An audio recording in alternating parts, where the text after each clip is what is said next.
एक दिन YouTube पर ड्रामा देखते हुए मेरे सामने बीगो की ऐड आई, तो मुझे वो एप्लीकेशन काफ़ी अच्छी लगी। तो मैंने उसे अपने मोबाइल में इंस्टॉल कर लिया। वहाँ मैंने अपनी आईडी बनाई और एक लड़के की लाइव स्ट्रीम पर चली गई। वहाँ मेरी उस लड़के से बात होने लगी और आहिस्ता आहिस्ता हम बहुत अच्छे दोस्त बन गए। फिर मैं हर रोज उसकी लाइव स्ट्रीम पर जाकर उससे बातें करने लगी और फिर कुछ दिनों बाद हम दोनों ने एक दूसरे से अपने नंबर एक्सचेंज कर लिए। फिर हमारी बात हर रोज फोन पर होने लगी और हमारी दोस्ती प्यार में बदल गई। हमारे रिलेशन को 1 साल गुजर चुका था और मुझे उससे शदीद मोहब्बत हो चुकी थी।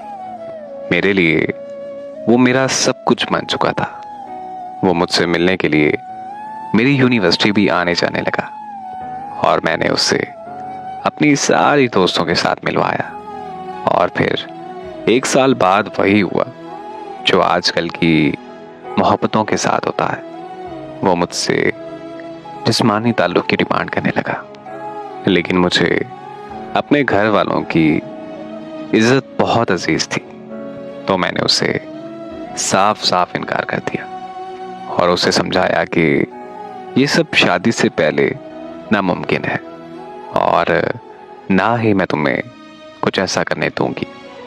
लेकिन वो अपनी जिद पर कायम रहा और मुझसे रोज रोज लड़ाई झगड़े करने लगा।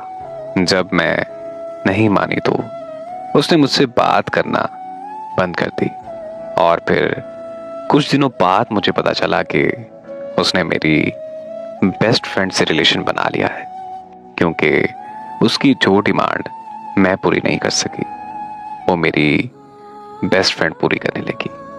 मुझे बहुत ज़्यादा तकलीफ हुई, मगर मेरे पास खामोश होने के अलावा और कोई हल नहीं था।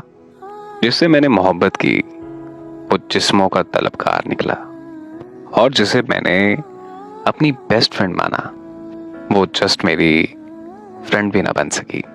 आज मोहब्बत और दोस्ती दोनों से मेरा एतबार उठ चुका है। मेरा आप सबसे आज एक सवाल है। मैं आप सबसे ये पूछना चाहती हूँ कि क्या अपनी सच्ची मोहब्बत साबित करने के लिए जिस्मानी डिमांड पूरी करना लाजिम है? अगर नहीं तो फिर आज लाखों जिस्म मोहब्बत के नाम पर नीलाम क्यों हो रहे हैं?